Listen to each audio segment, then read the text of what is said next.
Hi mga kabigis!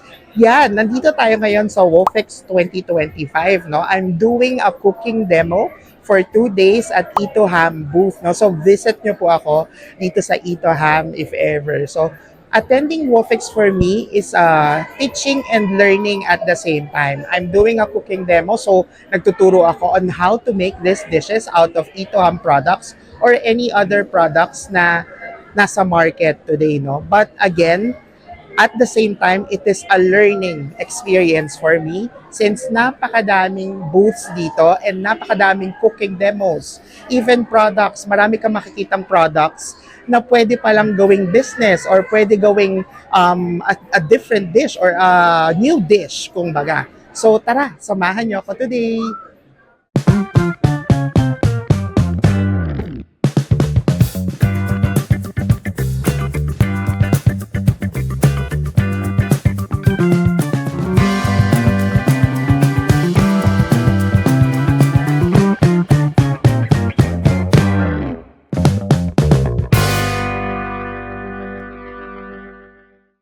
So what we're cooking today is this classic smoked Arabiki sausage. Arabiki is a Japanese term for coarsely ground, right? So their sausages are coarsely ground, they're not fine. So when you bite into it, it's still juicy ito. May texture pa rin siya. And its casing is made of signature natural lamb casing, no? Okay, so let's start, no, the dish. We cut the sausages into bias cut, no? Para yung rendering ng fat niya mas maximum or ma-maximize natin yung rendering ng fat niya. Hindi siya pabilog or something, no? Let's put a little bit of oil lang. And then, let's add in the Ito Ham smoked classic Arabiki sausages. Basically, we're just browning it, no? And rendering its fat para lumabas yung flavor niya. So please wait until the end of this demo para matikman niyo po ang ating dish for today.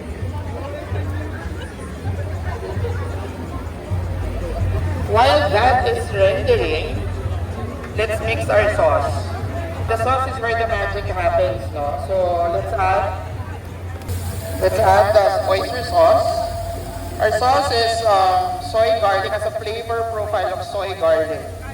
So oyster sauce, and soy sauce, and lots of garlic, of course.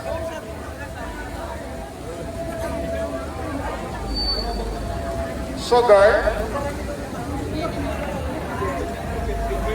Kailangan medyo matamis ng konti.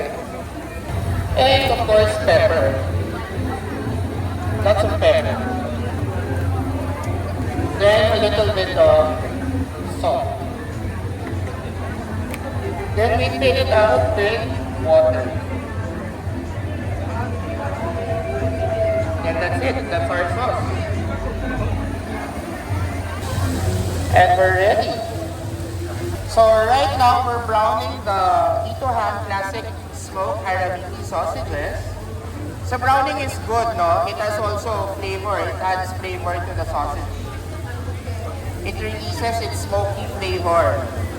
Since ito yung gamit natin na variant. So if you can just smell it, pwede yung lapitan and smell the sausage. Then when there's a lot of browning already, we can add now the corn. Lagyan natin. So it adds sweetness into it. There.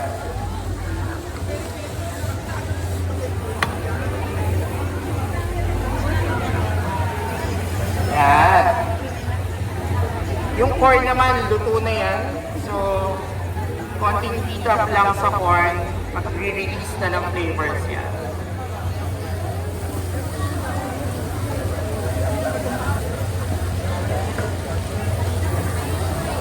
Amoy nyo ba? Okay. Then we add in our sauce. So you can serve this with rice or without, no? As bar chow. If you're a restaurant owner, ang bilis lang nito lumabas, no? For about 5 to 10 minutes luto yan. Spicy, hindi yung Japanese sauce. Walang magdudulak yan. Pero pang Thailand. Yan. Pero, yes.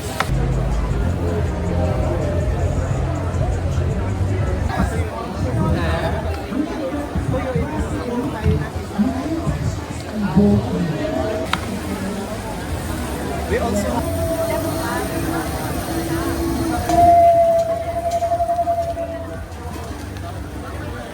And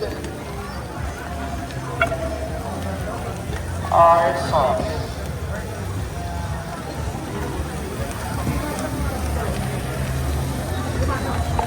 More pork. Then more pepper. And we're finished.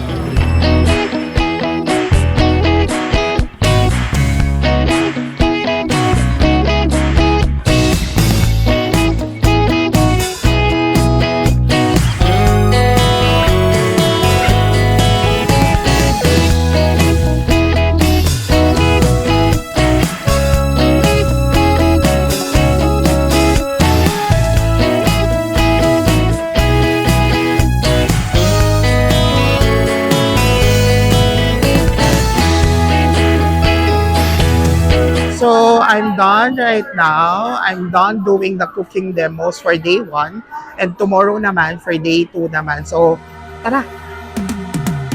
Cause I've been living life right like I could just die any minute. Going for a ride down the side, PCH, country limit. I don't need a guide, follow lights, take me where I wanna visit. Are you alive? Or just breathing? This demo, we will be making caprese panini sandwich using our Ito Hams Italian herbs arabici. Arabici po is a Japanese term meaning coarsely ground.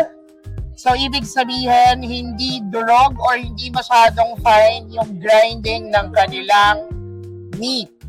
Meaning, mas juicy siya, mas may texture. And ang casing niya is made from their signature lamb casing for that snappy and yung malutong na bite of the sausage na hindi nyo mahanap sa ibang sausages.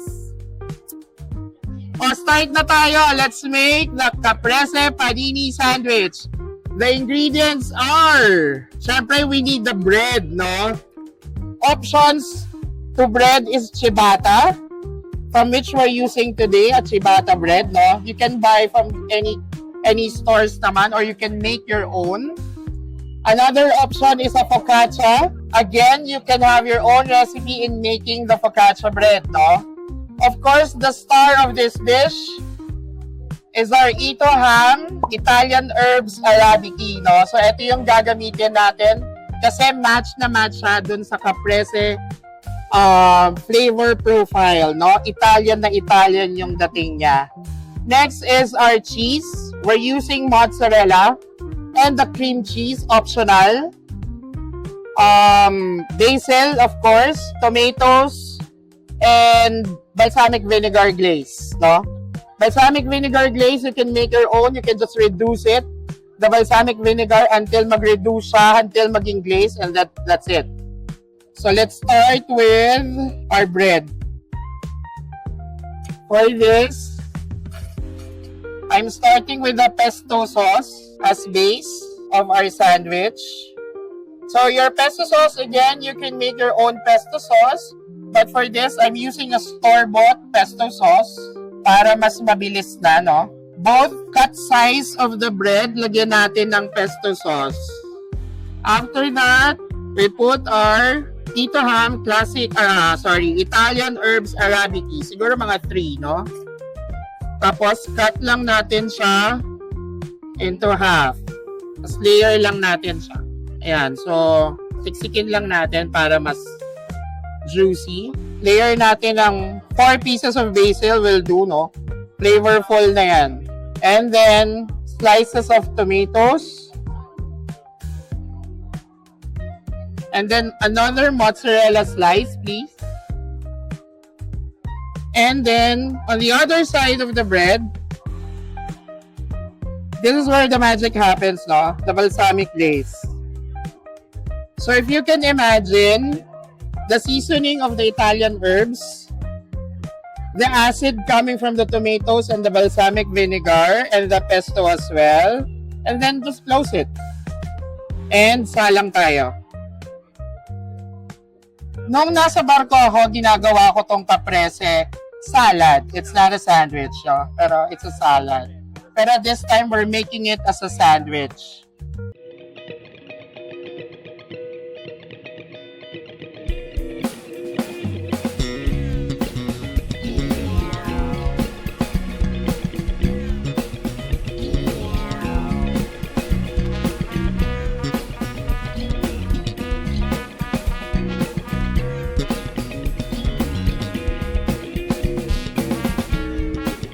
So that's it, mga kabibis. Thank you for joining me here at Bufix 2025. Again, this has been a teaching and learning 2-day experience for me. No?